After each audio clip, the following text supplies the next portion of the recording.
Hello, friends. Greg Koukl here on Stand to Reason, and I am just like totally amped right now because we got some numbers in during our staff meeting about how we're starting off our reality season. And of course, you guys know that our reality strategy are these conferences that we do all over the country. And this season, we box the compass. I mean, we've got 6 different events that circled our good country and now includes the Northeast, which we had not had in the past. But we launch our reality series, which is geared for passing the baton to the young people. You know, a lot of concern about kids losing their faith in college. They don't lose it in college, friends. They lose it in high school and even junior high. And this is why we have developed over the last, 9 years. I heard it was like this is our 8th year. It's hard to believe. It seems like it's been going on for 15. But this is either our 8th or our 9th year. But we've really catapulted into a powerful enterprise of focusing in on middle schoolers and high schoolers to pass the baton, give them the rich stuff, the good stuff from our best communicators and our best research, but also making it kind of fun at the same time. In a conference that's all Friday evening and all day Saturday, that is really meant to educate, equip, and then fire them up to go out and engage the culture with the claims of Christ and answer the challenges. So that's what our whole reality thing is about. And the numbers I just got, last year, or 2020, we got aced out of Orange County. So we had no event in Orange County. We did in Minneapolis. We opened up the Pacific Northwest in Seattle, and so we've got those happening this fall as well. But I think we lost our Southeast program last year too. But this year we'll be meeting in Augusta, Georgia. But I'm just saying September. Okay, so we've got an early bird for Orange County. You can sign up early in Orange County, and I'm just saying, you should. The early bird ends August 1st. That's Monday coming up, all right? And the reason that you should is because last time we had Orange County, at this stage of the game, we had 485 people signed up. But by the end of that week, by the end of early bird, this last week of early bird, we had almost 1,400 students signed up like 9 weeks in advance, or that would have been 8 weeks by now. Still. But when I look at the surge there at the end, and I look at our current numbers, we have almost 700 people signed up right now in early bird. And if we surge at the same rate, we will be pushing close to 2,000 people. That's right, 2,000 people by the early bird date next week, and that fills up the main auditorium at Calvary Chapel in Costa Mesa. This is why I'm pumped. We are rocking and rolling on this, and it's like these young people are chomping at the bit, man, maybe because they missed last year. But they want to get out and get at it, and we have an unbelievable lineup for you, as we do every single year. The theme for this year is chaos to clarity, because we know that the young people, whether you're listening or whether you're the parents of young people or the grandparents of young people, we know that they are facing absolute chaos in the culture right now. And this is one thing that I've been trying to speak through in the last few months, actually this entire year, in the solid grounds that go out. And if you haven't read the solid grounds, please just sign up. And if you you go to str.org and sign up for our regular stuff. Our training material we send out every month. And alternating months, they're either mentoring letters or solid grounds. But the solid grounds start at the first of the year. And if you haven't read them, I want you to read them, because these things are talking about what's happening. There is a progression of events that do not bode well for your freedom as a Christian and the freedom that you have to speak the truth to the culture. And I'm just giving you a warning and some tools to help you understand what's going on so that you can, as Paul says in Ephesians 6, just read it today, that be strong in the Lord and in the strength of his might. Okay, that's what we're all about here. And so I've been writing these pieces and making them available to you. But you know the challenges that we have, and especially the ones that the young people are facing in a whole host of areas.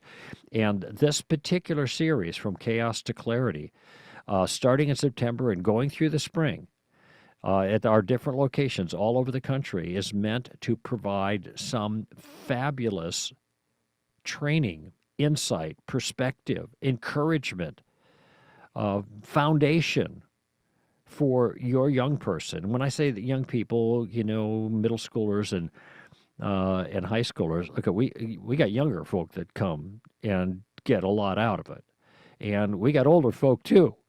So I frequently say we're not checking IDs, and the whole youth groups show up, and so do the parents and the grandparents. So, but I'm just saying, come Monday, this Calvary Chapel Costa Mesa can hold 2,000 people in the main auditorium. Now, we got overflow areas, but if you sign up after the 2,000, you get the overflow. You don't get the main auditorium. It's still pretty cool.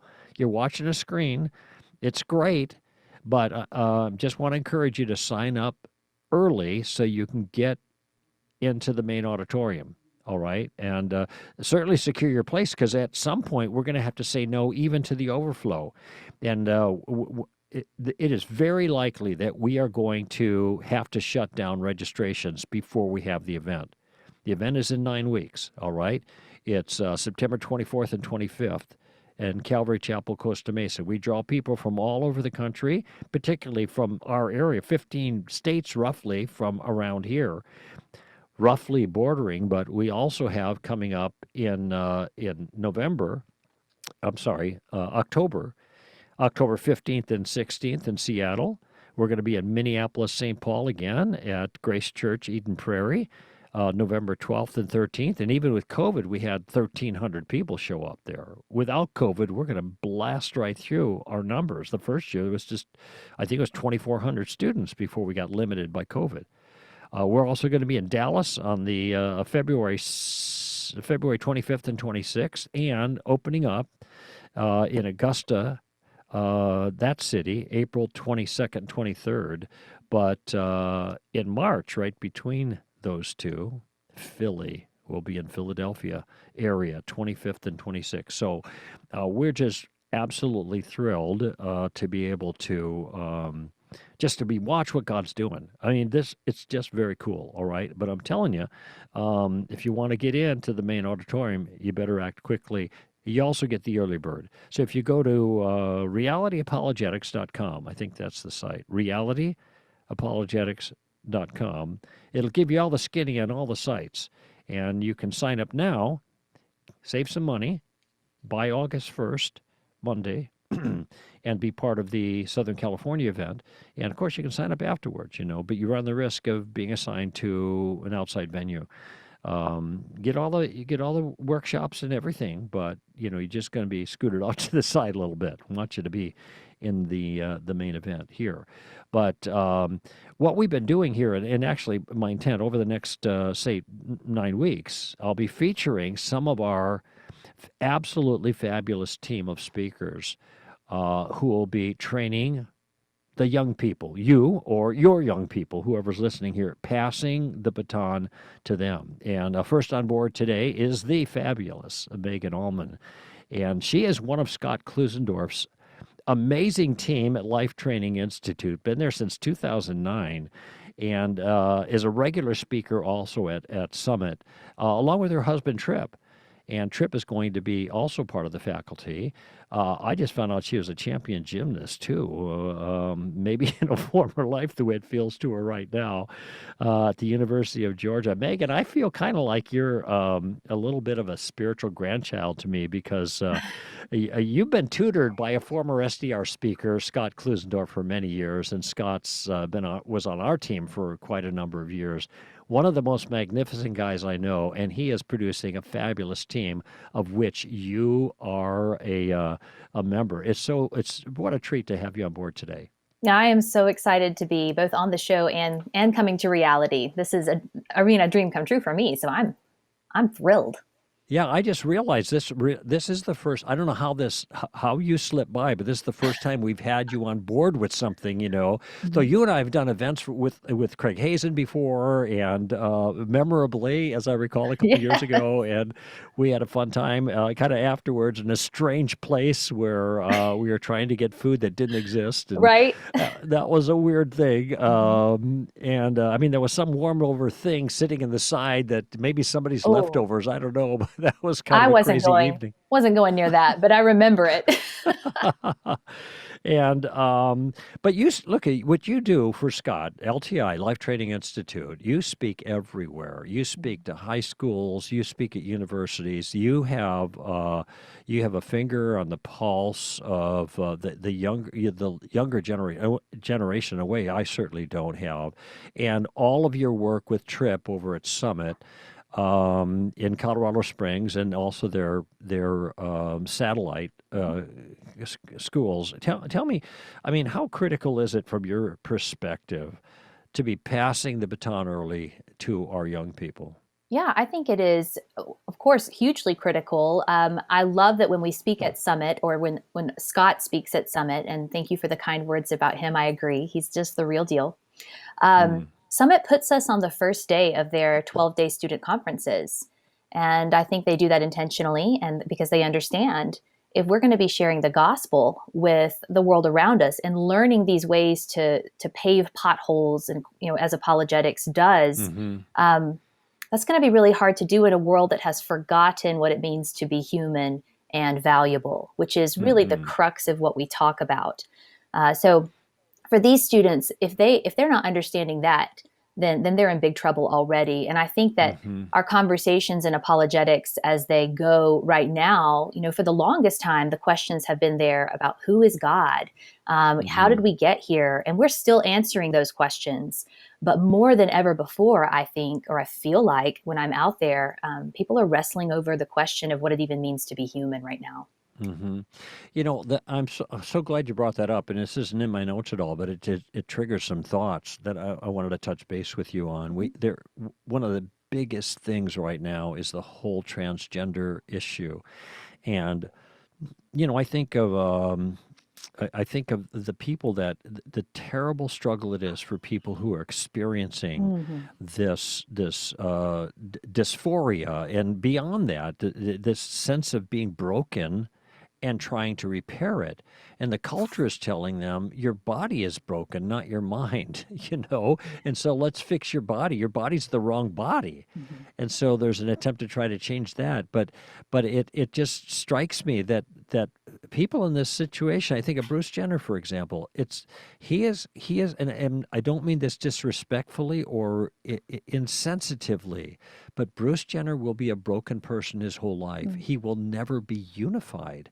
And it's because just what you mentioned, they don't understand what it means to be a real human being.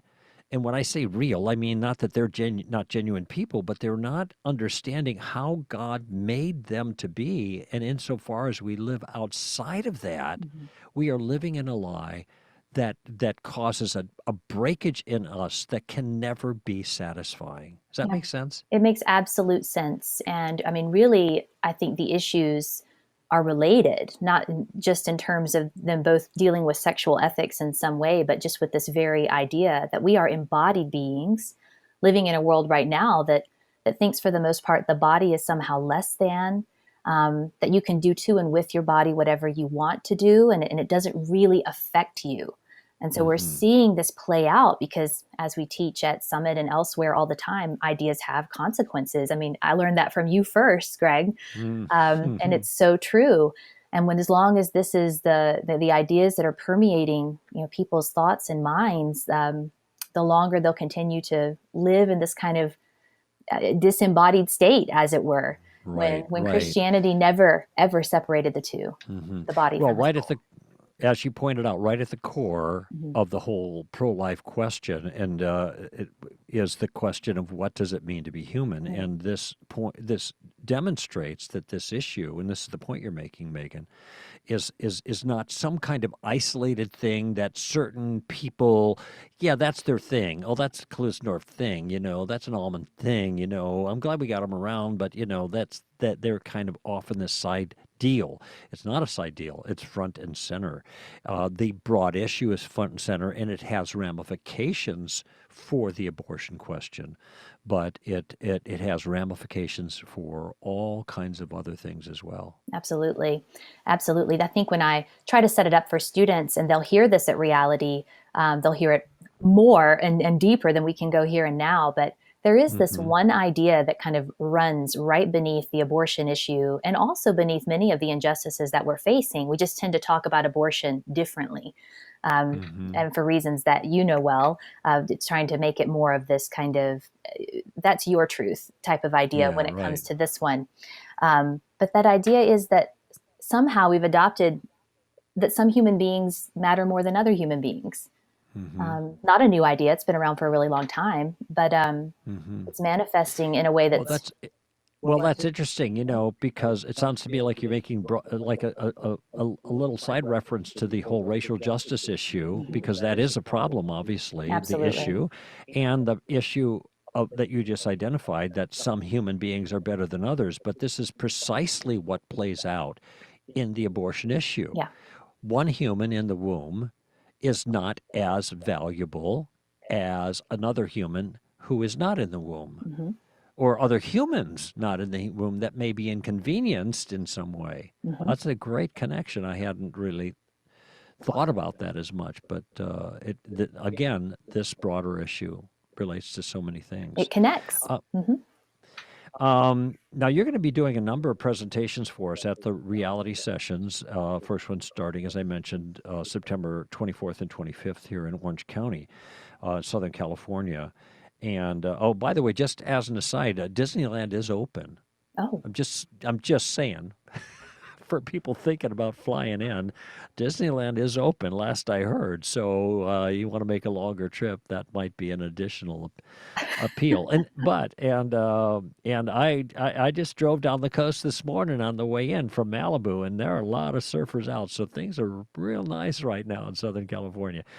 Just saying, all right. Not that that should be as the if main Southern motivation. California needs more of a lure. But Yeah, that's right. Well, it does have its own mystique, I think. mhm. So you're going to be doing a plenary session on the main stage. The title for that session is "Bringing Clarity to Abortion," and I'm a little curious about where you're going to go with that, because I mean, what is it that you think that, in a certain sense, needs to be clarified for young people regarding abortion? Yeah, probably the simplest way to put it, especially in as things have shifted in recent months with regard to language around this.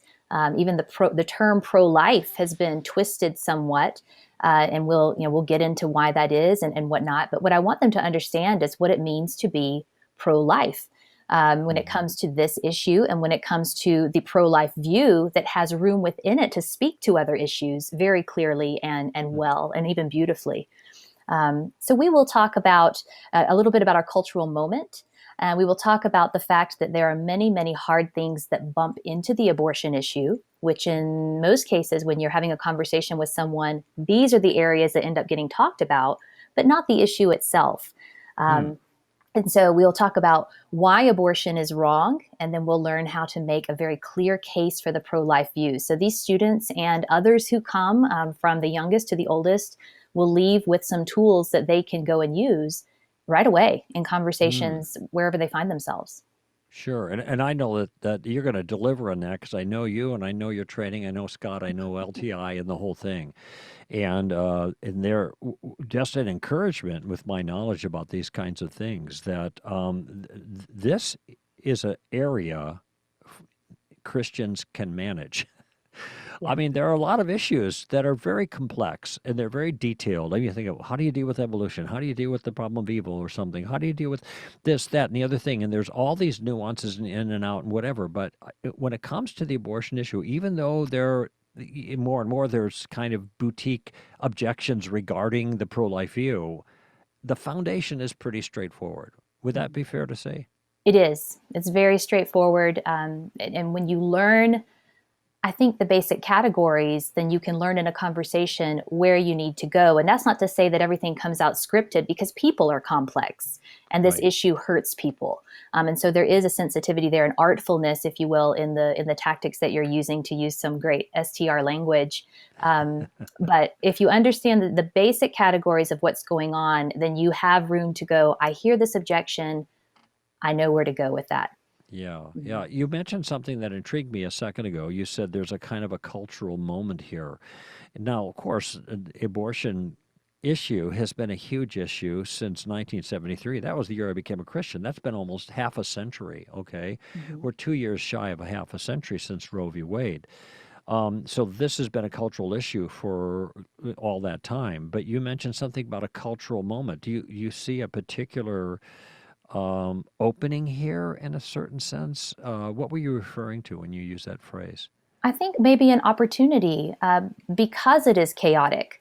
So I think anytime that there's chaos, when someone can speak in a grounded way, then they're going to get other people's attention. What is it about that Mm, person? They seem very sure of themselves. I didn't feel attacked when they asked me the questions they asked me, or when they brought the information that they brought about this issue. I've never thought about it that way before. I think what we have here is a little bit of lack of thought, or a lot of lack of thought, when it comes to these hot button issues, given the discourse hmm. over social media through just short phrases and bumper stickers and a Right. lot of heat. So when someone can see what's going on, and this has probably been true all along, but I feel like right now for our young people, they're hungry for this. When they can see Hmm. what's going on, and they can be that person who isn't going to jump to anger, or the flash in the pan or anything like that in a conversation, but rather is going to be curious when someone opposes their view, and begin Hmm. going, interesting, because they understand it to be, for listeners who are familiar with the terms, an objective issue, something that isn't Right. mine, something that doesn't rest on me, but rather something that either is or isn't. Abortion either is wrong because it takes innocent lives, or it's not. And Hmm. so those kind of people, and these young people, are kind of hungry to be those examples, the ones that I encounter anyway. They can make a real difference just by saying a simple thing, asking a simple question, putting a pebble in someone's shoe. Yeah, Hmm. that sounds familiar. Yeah, it does. Well, you guys at LTI are fabulous at graciously managing the heat, Hmm. and you guys get it. It's hard. Well, and maybe this would have been more true 2 months ago, or rather 2 years ago, than it is today. But I was going to say it's hard to imagine an issue that elicits more heat than light, anger from the opposition. Hmm. Now it's unfortunately the case that there's a number of issues in the cultural dialogue that that can trigger an explosion from the other side. But you know, Christians' responses still have to be the same, with grace and reverence. This is our verse on defending the faith in First Timothy, or rather First Peter chapter 3. Hmm. Always be ready to give an answer, kind of thing, but with gentleness and reverence. And you guys over at under Scott's tutelage have been trained well to do that. And of Yes. course, you've had a lot of opportunity to be on the firing line and live that out. Now, you're going to be talking about that issue, bringing clarity to abortion on the main stage for us at Reality coming up in, 8 or 9 weeks here in Southern California, and all the rest of the realities as well. But you also have some breakout sessions that you're going to be doing for us. We're going to work you hard, Megan. That's So fine. tell us about your breakout sessions. Well, the one that I know I'm going to be talking about is moral relativism, Hmm. and how to debunk that. So, even just to borrow from terms I was just using, the difference between an issue that is objectively true and one that is subjectively true, just true for the subject, just true for Hmm. me. I think it's proper that I'm linking those two, because in the abortion conversation, even more so than some of the other injustices we're seeing right now, this is a big hurdle for people, because abortion Hmm. is framed subjectively in our, even in our national discourse, at the the national stage, but certainly in our person to person discourse on a day to day basis. People Right. seem to have that disconnect. Well, I understand that you don't want to have an abortion, but you can't tell other women what to do with their bodies. It has been, Mm-hmm. um, again, terms that have been taken and twisted. So, Right. but moral relativism will apply to many of the other, well, all of the other issues that we'll be talking about when we talk about our faith, when we talk about moral issues. How do we frame it in the conversation? How do we understand it to be so that we can talk about it Mm-hmm. properly? Mm-hmm. And so once we clear the air there and talk about why moral relativism is ultimately bankrupt, and I'm Mm-hmm. going to be using this great little book as a source from a guy I know um, called Relativism Feet Firmly Planted in Midair, which Ah. is always the source I give, that you and Frank Mm-hmm. Beckwith wrote. Right. I mean, you know that. I'm telling your listeners. But Mm-hmm. um, once we walk through that, I think that the outcome will be a lot of clarity, but also a lot of confidence. Mm-hmm. I find that when this is cleared up for people, and I usually take some time when I present on it to talk about what this ought to do to our posture in conversations, I find that young people are leaving and going, I didn't know that I could do that. I didn't know that I Right. could claim to be right and not be being Mm-hmm. mean. Right. Um, Right. and so Yeah. all of a sudden they have a Uh, newfound Frank and I wrote that book.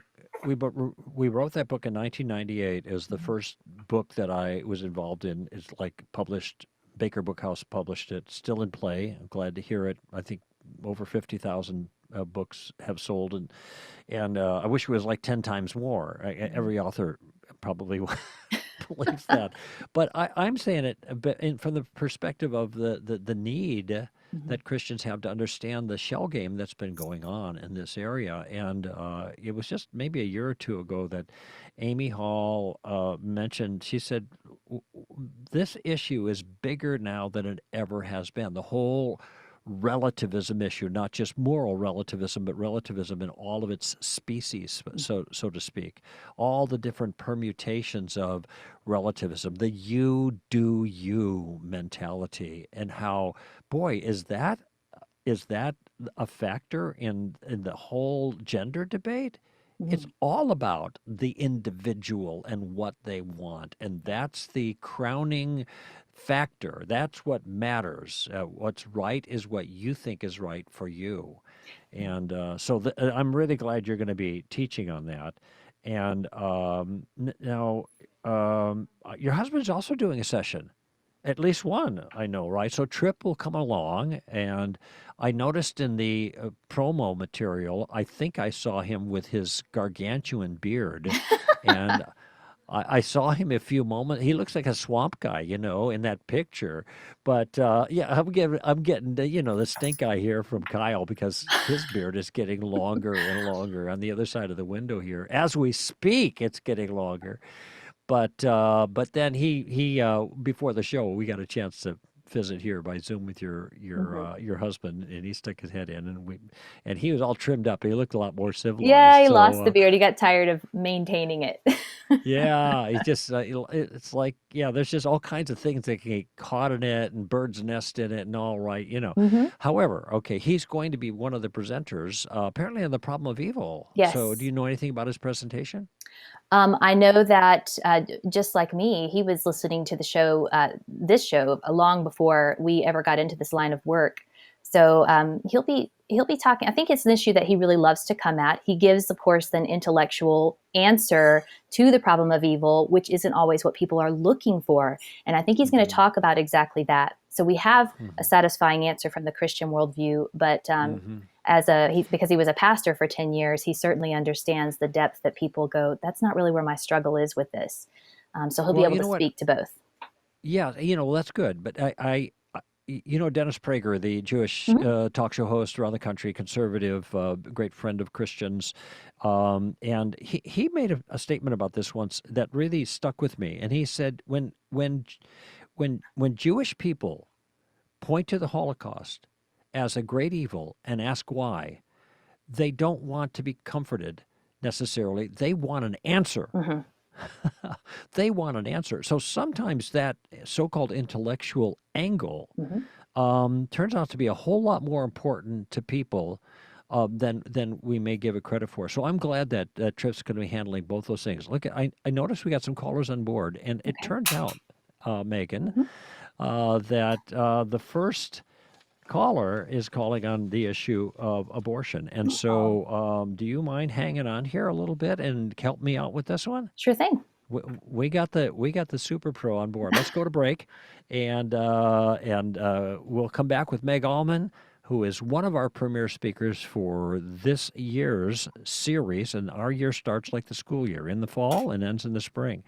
Our series of Reality, and the first one September 24th and 25th in Orange County at Calvary Chapel, Costa Mesa, and we are rapidly selling out. So if you want to sign up in advance up until August 1st, when you'll have the kind of early bird discount, just go to realityapologetics.com. After that, you can still sign up. It'll cost you a little bit more, not much more. It's not bad. We try to make it manageable for everybody, but we only can 2,000 in the main auditorium and another 1,000 in various other places. We don't want you sitting in steerage. So get out there and sign up quickly. Greg Koukl here for Stand to Reason.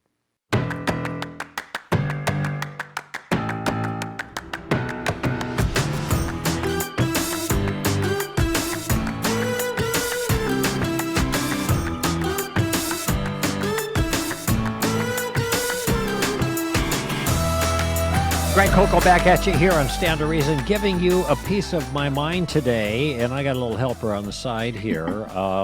By the way, Kyle, you did that on purpose, right? He runs the spot for Megan Almon, who's speaking for us on that issue, the abortion issue, coming up at all of our reality sessions, but first one being September 24th and 25th in Orange County.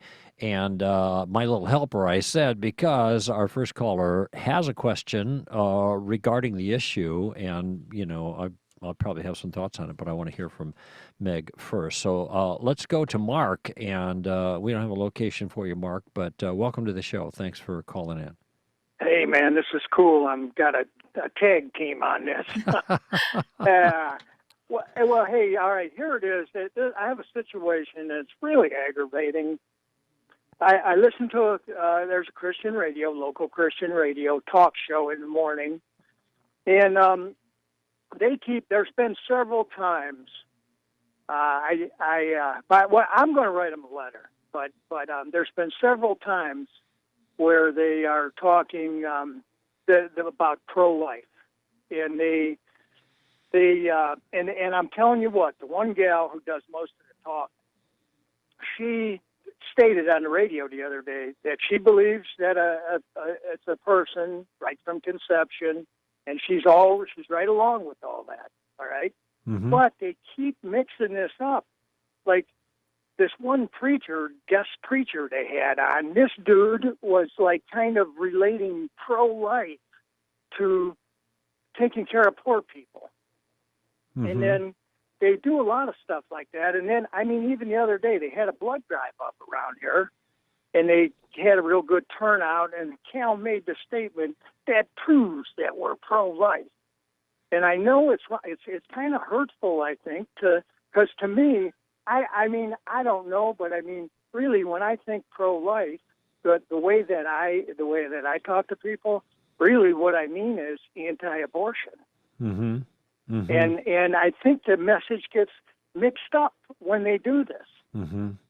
And I just don't know how to respond, and I was wondering if you could give me some thoughts on that. Yeah, there's probably a number of things going on here. And I want to hear from Megan first, though. Meg? Yeah. Hi, Mark, and I'm happy to hear from you. And I would be aggravated too, I think. And just listening to your story, we've gotten a lot of flack over the last couple of years because the term pro-life has been kind of hijacked. And it's been happening more than just on this local radio show. It's been happening at the national level too. And so time and time again, we're hearing to be wholly pro-life means that you have to be solving all of these societal ills, not just the abortion issue. And so I've even had students coming up to me in the past year or so saying kind of the same thing. They'll say, I agree with everything you're saying, but I don't want to call myself pro-life because people are going to put me in a box that I'm not in. In other words, they're going to take the term and twist it. So my advice to them is take it back. Take it back, but do it with gentleness and respect. Define your terms. There is a difference between the pro-life movement and its inception, of course, in 1973, fighting to end the injustice of abortion, which is a good and noble and worthy cause. Because if abortion is killing innocent human beings, as you and I both believe, Mark, and Greg too, then it needs to come to an end. It is wrong. It is causing far more damage. And so we need to speak up for those who cannot speak for themselves. And the pro-life view that undergirds the pro-life movement is one that is robust enough to allow for the consistency to be able to speak to other injustice as well. In other words, when we talk about the pro-life view, and we talk about that it's grounded in science, which does tell us that from the very beginning we are all human beings that are living distinct and whole. We also talk about the philosophical side of things that says that the only answer to the question of human equality comes when we say, hey, we are valuable in light of the kind of thing that we are, intrinsically valuable, which we would ground in the Imago Dei ultimately. But philosophically, you can go there to speak about it. You can talk about intrinsic worth and not functional value. If that's the case, that means that every human being that you meet and encounter shares that intrinsic worth. And so it's able to speak to why other injustices are wrong.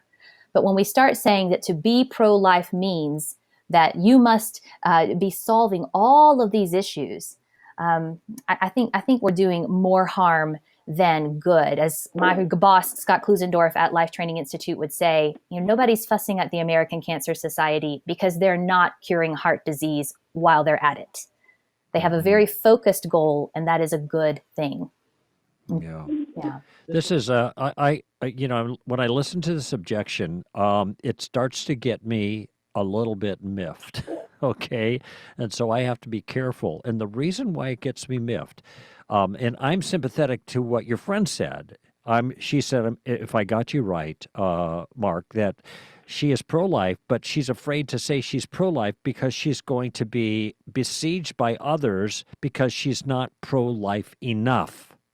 Instead of applauding her being pro-life in that issue, she's not pro-life enough in these other areas, so she gets dissed a little bit, okay? Here's my suspicion that anybody who's going to diss a pro-lifer for that is disingenuous in their view. What they're trying to do is undermine your view of abortion, your pro-life, i.e. that abortion takes the life of an innocent human being and therefore that's wrong, because they're saying you're inconsistent. You're not really concerned about the justice regarding the unborn, because if you were really concerned about justice, you'd be doing not just A, but B, C, D, E, F, G, and H, and sometimes L, G, B, T, and Q. Okay? Right. You know what I'm talking about? Yep. Yeah, I know and what so you're talking about. because so obviously, you have a disingenuous view, or at least a really substandard, truncated understanding of justice. However, when they start talking about other areas of justice, I can now, Meg, you can let me know if I'm onto something here, but I bet that almost all these other areas of justice are all the politically correct areas of justice that are being promoted. Now, do they talk about people committing suicide, for example? If you're pro-life, why don't you work against people committing suicide? That's a human life being lost. Okay, why not that? Well, that's not really so much on the agenda as the injustice done to the poor, allegedly. Okay, so that's what they want the bandwagon they want you to climb on instead of the pro-life one. Let me tell you something. Every single time a baby is killed through abortion, a massive injustice has been done. However, that isn't the case with every person that's poor. People aren't poor because of injustice. Now, there might be some people that are poor because of injustice, but just because they're poor does not mean there's an injustice unless you're a Marxist. If you're a Marxist, then it's to each according to his ability, from each according to his need. The rich aren't paying their fair share. They should be giving it to people who don't have as much. And if they're not giving it to people who don't have as much, that's not fair or that's not just. So the concept of justice there is a lot of times hitched to a foreign worldview that has nothing to do with Christianity. You know, the Yes. poor. Should we be helping the poor? Of course we should. You know, in proper measure. But just because a person is poor doesn't mean they are victims of injustice. And that is precisely the narrative that our culture, especially left of center, is screaming right now and demanding of us. And so this is why I think this objection and what makes me angry, and I'll let Meg respond because she's jumping there with everything I'm saying. This is why I think that this challenge is disingenuous. It doesn't come from people who are largely consistently pro-life because now they care for the poor, because they don't care about the unborn. They're often pro-abortion. They're just faulting the pro-lifers because they're not adopting their particular creed, which is oftentimes Marxist, and following after that as an example of real justice. And it's not justice at all. Meg? No, I was agreeing with you. It's why I'm jumping around. But that was, yes, fantastic. I also think this is important to point out because you said this, Greg, but I'm going to say it in just plain words. When I received this type of, I'll call it an attack, people say, oh, you're pro-life in the sense that you fight against abortion. Well, you're not wholly pro-life. And then what follows that usually is because you don't care about A, B, C, D, all the letters, right? So right. when that's what comes out, that is a straightforward ad hominem attack, a perfect opportunity to go, what? How do you know that? They're making some fantastically broad assumptions about what you do and don't care about, or what you do and don't do with your resources. So there's that you can ask about and use your STR tactics that Greg's given us. Ask some good questions there. Too. Yeah, does that help, Mark? Yeah, it did. Let me just throw something in because Megan touched on it. I actually, the very first time that I had an issue with this program was they were talking about abortion, and I called in the talk show, and I brought up the fact that, and I was sweet. I wasn't like mad I was just joining along conversation. And I brought up using science and philosophy. And I was trying to get an explanation. And as soon as I said that, man, they shut me right down. Oh, no, I can't see myself doing that. And then, boom, I didn't even listen to the program for probably 3 or 4 weeks after that. Were they shooting you down because they didn't like the way you were arguing for pro-life, or are you saying that they didn't seem to be interested in pro-life, they seem to be interested in the other things they were campaigning for? I think they're interested in pro-life, and I see other Christians do this too. They're like, they're all, I think they say, oh no, you just got to love people. It doesn't matter. But I mean, I think they're not trying to make abortion unthinkable. Mm-hmm. I think they're just trying to let people know that Jesus will forgive you, he loves you, and all that stuff.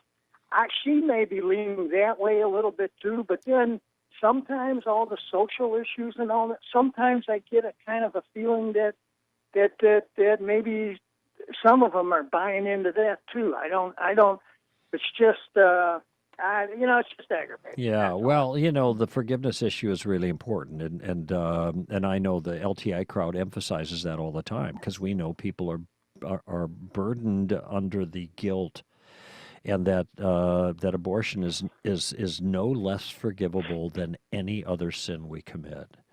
And I know this is Megan's heart and Scott's heart and pro-lifers in general, But I think this is an illicit broadly. And Mark, I'm just going to thank you for your call, okay, buddy? All right. Yeah, thank you. Thanks, Mark. Thanks, Megan. Hey, you guys have a good one. All right. Bye. I think this is an illicit attempt, Megan, to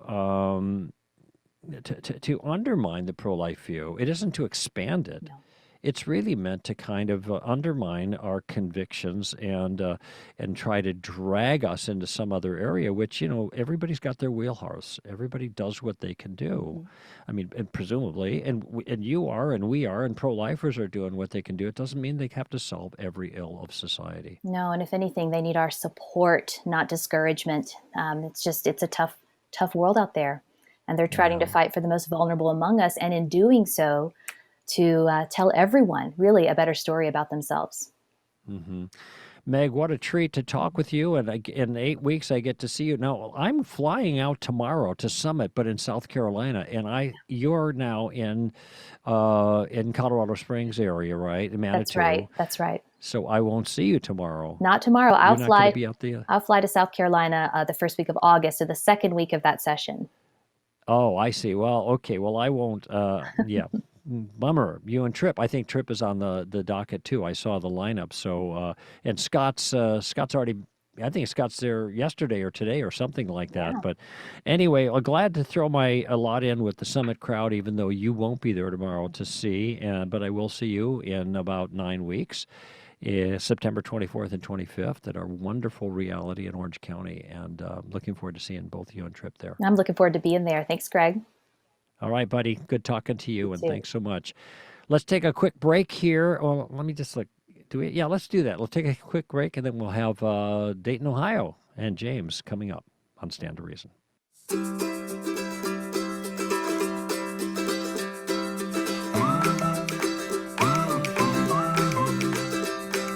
All righty, let's get quickly here to James in Dayton, Ohio. And James, I just came from Dayton.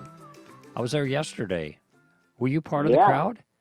I was. In fact, I came up and introduced myself to you prior to the engagement. Okay. I was the one that told you that I was listening to the podcast and heard that you were going to be in Dayton. Oh, that's right. And you came up. That's right. Last minute. And so good to talk to you again. I do remember you, James. So what's on your mind? We got about 6 minutes here. It's a little bit of a short thing, but I want to get to what you had in mind. No problem. Actually, I wanted to kind of piggyback off what you were talking about when I was listening to that podcast. And you're talking about the discipline of the Lord. Uh-huh. And I was wondering to myself, how would one know, aside from some kind of supernatural thing, how would one know if one was being disciplined by the Lord, or whether it was just a Job situation, or the rain falling on the just and the unjust? Yeah, that's right. Of thing? Right. How would one know, or is it just a matter of when negative, I'll use negative, right, type things happen?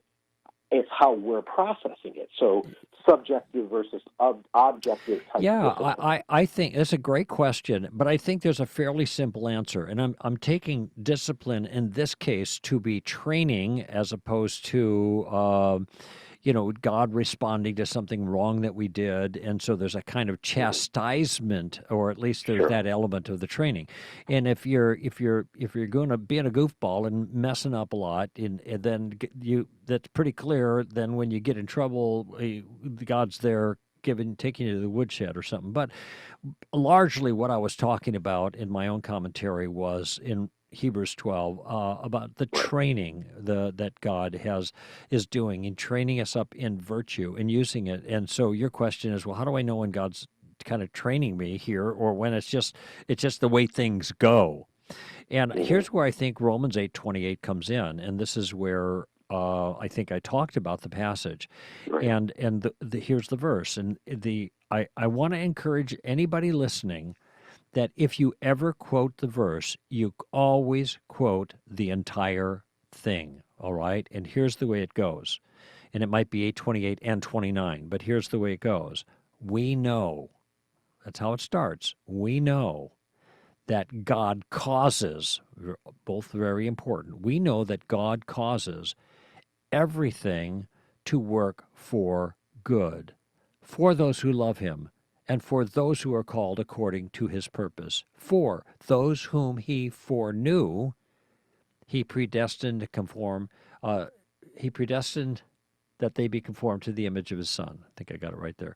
The point being, in the foreknowledge and predestined all has to do with a particular end. It doesn't mean the whole world's predestined. It means that God is guaranteeing that he will take the things in our lives, everything in our lives, and use them for the good end of making us like Christ. So with that in mind, this is a pretty all-inclusive kind of statement. It means all things are going to work in that way. So that would be the what we perceive subjectively to be good and bad alike. The good things he's using, the bad things he's using. So it gives an impression, I think, James, that we are fully and completely in the care of God. We are fully in his hands, as it were, so that he can work his purposes through everything that happens to us to make us more like Jesus. Make sense? Absolutely. I mentioned about fully in his hands. It reminds me of an image that Jesus uses in John chapter 10. And he says, he's talking about eternal life now, but he says, my Father, he says, my sheep hear my voice, and I know them, and they follow me, and I give eternal life to them, and they will never perish. And then he says, no one will snatch them out of my hand. Listen to the language now. My Father, who has given them to me, is greater than all, and no one is able to snatch them out of the Father's hand. Wait a minute. He was just talking snatching out of my hand, and now he's snatching out of the Father's hands. How many hands are holding us? 2 hands. Jesus' hand and the Father's hand. And I heard one teacher when I was a fairly new Christian, I'll never forget this, he called it the divine sandwich. We are clasped between the hands of the Father and the hand of the Father and the hand of the Son. And we are safe there. No one is able to snatch them out of the Father's hand. And then the famous verse, the next one, is I and the Father are one. So this becomes a verse that speaks to the divinity of Christ, of course, and the Trinity. But that wonderful image of the divine sandwich, I really like that. And I think it applies to the discipline. We are wholly in God's hand, through thick and through thin, through good and through ill. God is there working everything for our good, in the sense that he is going to work it to conform us inexorably. The word is predestined there. Inexorably to be like his Son. Pretty cool, huh? Absolutely. No, that's very good. And it's just one of those things. I could go through the same kind of trial that someone who doesn't believe does, or someone who was backslidden does. But looking at the verses that you mentioned, my worldview is going to be, this is conforming me to Christ. So that's right. Well, everybody's got a different journey, and God's going to use different things in different Christians' lives, but that is a promise to Christians. It is not a promise to non-Christians, because for non-Christians, everything doesn't always work out good. It works out pretty bad lots of time. Anyway, thank you for the call, James, and nice to hear from you again. I just talked to you 2 days ago, and that's it for this hour, friends. Greg Koukl here for Stand to Reason. Give them heaven, all right? Bye-bye now.